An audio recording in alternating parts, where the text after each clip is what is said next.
Para sahabat yang terkasih, welcome to Nutrisi Rohani dan Edukasi, platform digital untuk berbagi nutrisi rohani yang bersumber dari sabda ilahi dan berbagi harta rohani gereja.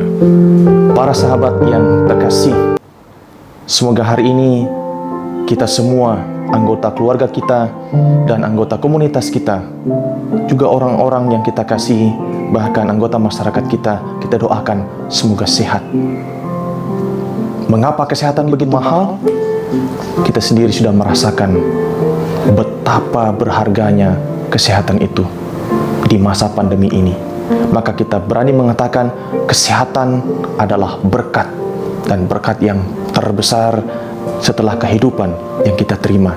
Karena tanpa kesehatan yang baik, apalah artinya kehidupan kita ini kalau kita tidak dapat beraktivitas. Tetapi jangan lupa, di balik penderitaan pun yang disebabkan oleh penyakit, hidup kita tetap memiliki makna.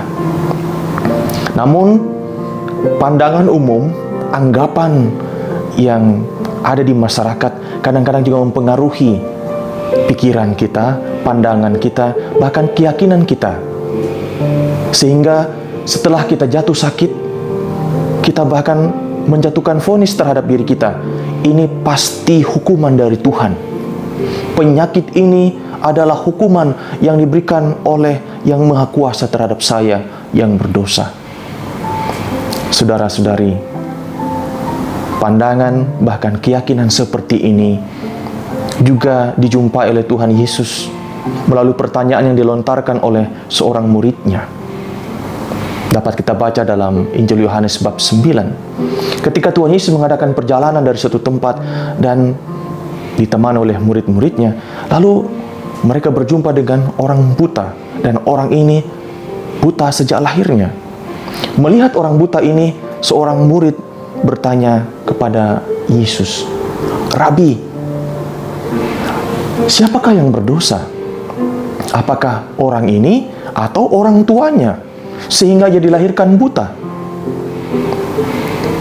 Para sahabat yang terkasih, pertanyaan ini dilatar belakangi oleh keyakinan, oleh anggapan, bahkan bisa menjadi ini sebuah belief bahwa kalau seseorang sakit, orang ini kena kutuk atau dihukum oleh Tuhan karena dosa-dosanya.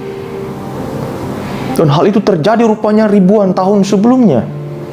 Ketika Ayub, yang kita tahu, kita baca dalam kitab Ayub, seorang yang saleh, orang yang baik, orang yang taat pada Allah, malah menderita. Maka ketika dia curhat, salah seorang sahabatnya bernama Elifas menegur dia, "Kau jangan mengeluh terlalu banyak. Ingat dan camkan ini. Adakah orang yang tak berdosa itu binasa? Siapa yang binasa dengan tidak berdosa? Dan di mana ada orang yang jujur dimusnahkan?" Demikian pertanyaan yang dilontarkan oleh Elifas untuk menanggapi keluhan Ayub, bahwa dia merasa, saya sudah benar, hidup dengan baik, kok saya menderita, kehilangan segala-galanya. Maka Elifas mengingatkan dia, itu pasti karena dosamu. Tidak mungkin kau orang benar menderita. Pandangan seperti ini kadang-kadang juga secara halus, bahkan di bawah sadar, meresapi pikiran kita, bahkan menjadi bagian dari kepercayaan kita. Sehingga kita percaya bahwa ini, kalau saya pilek ini, pasti Tuhan menghukum saya karena terlalu banyak minum es. Bukan Tuhan menghukum Anda, tapi Anda yang minum es terlalu banyak. Ini pasti Tuhan yang menghukum saya. Saya kok pusing sekali, mual-mual bahkan muntah, karena terlalu banyak minum. Siapa yang salah? Bukan Tuhan yang menghukum. Tapi bahwa ada penyakit seperti sekarang, saudara-saudari kita yang terpapar COVID-19, apakah mereka ini orang-orang hukuman karena mereka terpapar COVID? Pertanyaan seperti ini ditanggapi oleh Tuhan Yesus dengan menegaskan, Pada kasus orang yang lahir buta ini, Tuhan menjawab apa yang dipertanyakan oleh salah seorang muridnya dengan bersabda, bukan orang ini, bukan orang tuanya yang berdosa, bukan. Tapi karena pekerjaan-pekerjaan Allah harus dinyatakan dalam diri orang ini. Tuhan membuat shifting, pembaharuan pola pikir, bahkan keyakinan yang ada dalam diri para muridnya. Dengan mengatakan, ini bukan hukuman karena dosa, karena orang ini melakukan pelanggaran terhadap perintah Allah, tapi karena Allah yang mengerjakan karya agung, mengerjakan karya yang penuh kuasa, mesti dinyatakan dalam diri orang ini. Apa pekerjaan-pekerjaan Allah itu? Itulah karya yang kita sebut mujizat. Kita bisa membaca dari halaman ke halaman, khususnya dalam peristiwa bagaimana orang-orang sakit disembuhkan oleh Tuhan Yesus. Misalkan dalam Injil Matius, orang kusta disembuhkan, orang buta disembuhkan dan bisa melihat, orang yang pendarahan 12 tahun dengan menjamah jubah Yesus, ya sembuh. Dan banyak peristiwa orang sakit disembuhkan. Karena apa? Karena mereka percaya akan kuasa kasih Allah. Maka penyakit bukanlah hukuman dari Allah karena orang melakukan dosa. Bahwa dosa mengusik hati nuraninya, membuat ia tenang, tidak tenang, membuat ia gelisah. Bahwa dosa mengusik hati nuraninya, ia tidak tenang, gelisah, cemas, dan merasa dipantau seperti ada CCTV yang senantiasa melihat kehidupannya. Itu efek dari dosa. Tapi bahwa penyakit yang membuat orang menderita, merasa kesakitan, tidak bisa tidur, ya yang pernah diopnam di rumah sakit merasakan itu bukan karena pelanggaran atau dosa sehingga Tuhan menjatuhkan hukuman atas orang yang sakit. Bukan.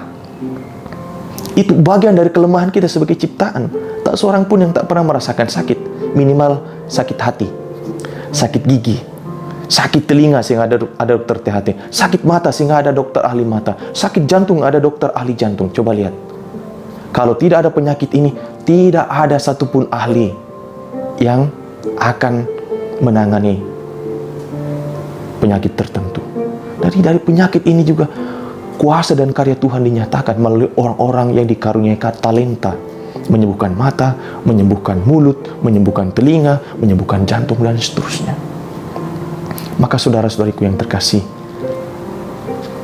kita semua pernah, saya yakin, merasakan sakit, berat, ringan, dan seterusnya, tergantung kadar dan kualitas dampak dari penyakit itu. Dan penderitaan itu pasti ada ketika kita sakit.